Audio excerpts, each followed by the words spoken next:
Good evening and welcome to Yahweh's Learning Channel. My name is Brother Charles Williams. In our last Hebrew word study that we did, we looked at the word grace, unmerited favor. We saw that it was Yahweh giving us what we don't deserve, while mercy is Yahweh not giving us what we do deserve. And that's what we're going to take a look at tonight. Mercy. Yahweh not giving us what we do deserve. Mercy is the Hebrew number 7355, which is Racham. Now there is other words, other Hebrew numbers for the word mercy, but this 7355 is what we're going to look at this evening. It's a primitive root, means to fondle. By implication, it means to love, especially to compassionate or to be compassionate towards. Now the word mercy in the Hebrew is 3 Hebrew letters, and they are Resh, Chet, and Mem. Now in the Hebrew they read from right to left, so it's Resh, Chet, Mem. And that Mem there, as you see, is a closed Mem. You might see it an open Mem there in the Hebrew also. This is a closed Mem because it's what they call a final Mem. The final letters, they are closed letters, showing it comes to the end of a word. Okay, now let's look at each Hebrew letter. Okay, Resh means the first, chief, head of, the beginning, or the sum of. That's the letter Resh. Chet is a tent, or a wall, or a fence, or separation. Now we're going to see that come into play a little bit later on here. And the letter Mem, which is chaotic water, or it also could be calm water. It could be either one depending on how it's used in the word.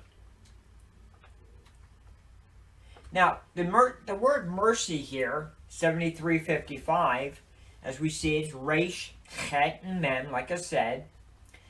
But an interesting thing about this, that letter Chet in the middle is a very important letter in this word. And that is because if you take that letter Chet out and switch the Resh and Mem with each other, what do we get? We get the word deceit or deceiver. The letter Mem and the letter Resh. Now the letter Mem there would not be a final Mem. It would be a regular Mem. But it would be the word deceit or deceiver.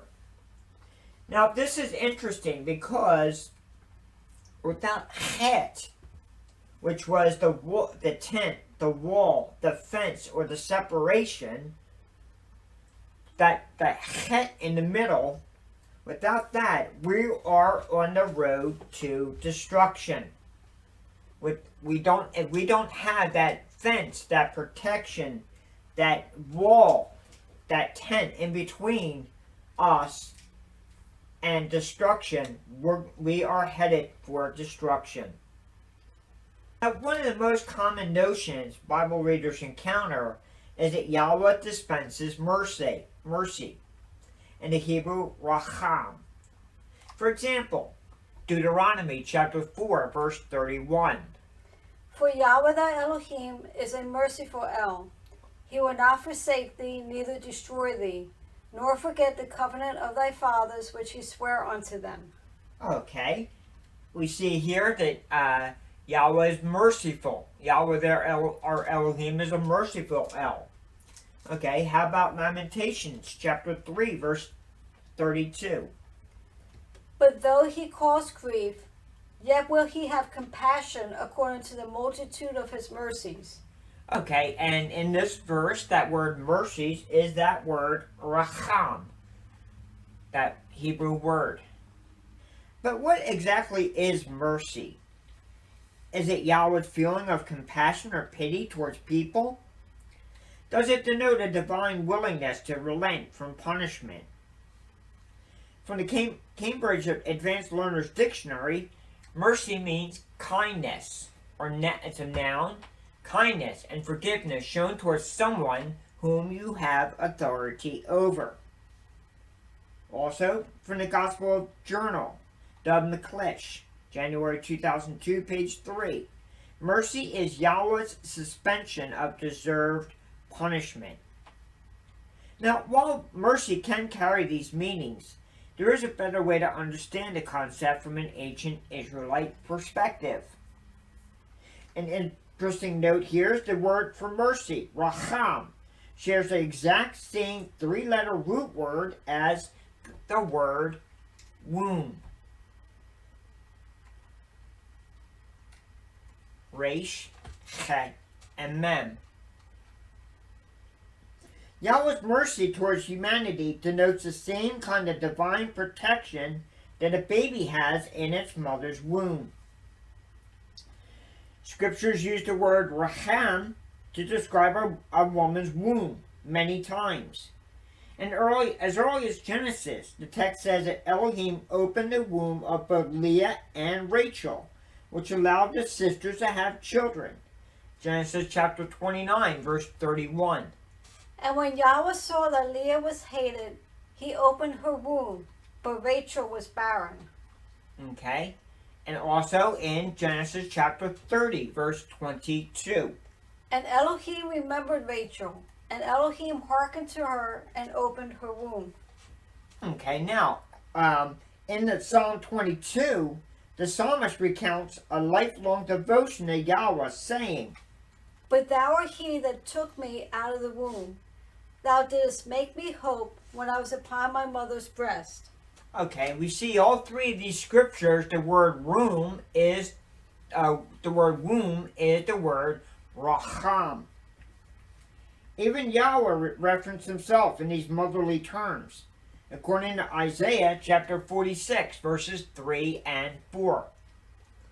Hearken unto me, O house of Jacob, and all the remnant of the house of Israel, which were born by me from the belly, which were carried from the womb, and even to your old age I am he, and even to hoar hairs I will carry you. I have made and I will bear. I will even carry and will deliver you. Okay, so we see here in the scripture, it uses the word womb. And Yahweh is described as the womb, the one who's going to carry us. And that word is Racham. Now, the prophet likened Israel's creation and salvation to being carried in a divine womb. And this image offers the insights on how today's reader should understand the function of Yahweh's mercy. When Yahweh dispenses mercy, the act displays divine protection. An example of this mercy emerges clearly in Elohim's interaction with Moses. When Moses asked to see the glory of Yahweh, Yahweh tells him in Exodus chapter 33, verse 19. And he said, I will make all my goodness pass before thee, and I will proclaim the name of Yahweh before thee, and will be gracious to whom I will be gracious, and will show mercy on whom I will show mercy. Okay, so we see here he's going to show mercy and grace. The word mercy, of course, is the word Racham. Now, immediately after proclaiming this mercy, Yahweh informs Moses, but you cannot see my face, for no man can see my face and live. And he said, Thou canst not see my face, for there shall no man see me and live. And Yahweh said, Behold, there is a place by me, and thou shalt stand upon a rock. And it shall come to pass, while my glory passeth by, that I will put thee in the cleft of the rock, and will cover thee with my hand while I pass by. And I will take away my hand, and thou shalt see my back parts, but my face shall not be seen. Okay, now we might say, well, what does this have to do with it here?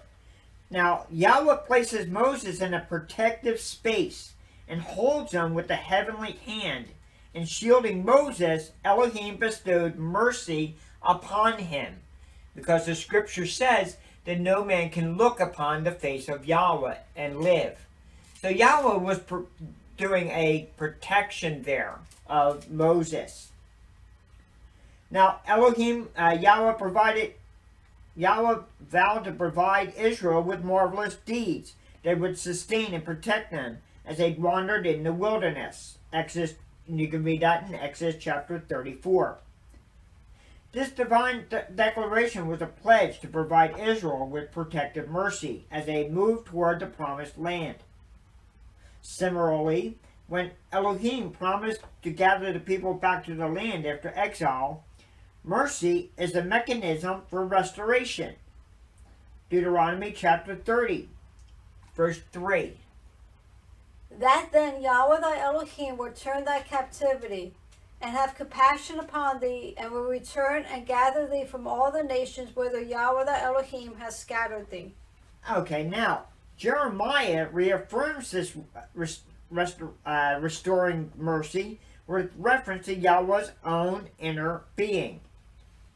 Speaking of the recently exiled northern kingdom of Israel, Yahweh asks in Jeremiah 31 verse 20, Is Ephraim my dear son? Is he a pleasant child? For since I spake against him, I do earnestly remember him still. Therefore my bowels are troubled for him. I will surely have mercy upon him, saith Yahweh. This prophecy employs imagery to express the mercy that will effect the end of the exile. Upon Israel's homecoming, the people will enjoy a relationship with Yahweh that mirrors the bond between parent and child. Now, in praying for mercy, the ancient Israelites asked for protection from trouble in Psalm chapter 40, verses 11 and 12. Withhold not thou thy tender mercies from me, O Yahweh. Let thy loving kindness and thy truth continually preserve me. For innumerable evils have compassed me about. My iniquities have taken hold upon me, so that I am not able to look up. They were more than the hairs of my head, therefore my heart faileth me. Okay, we know that the word mercies there obviously is the word Racham.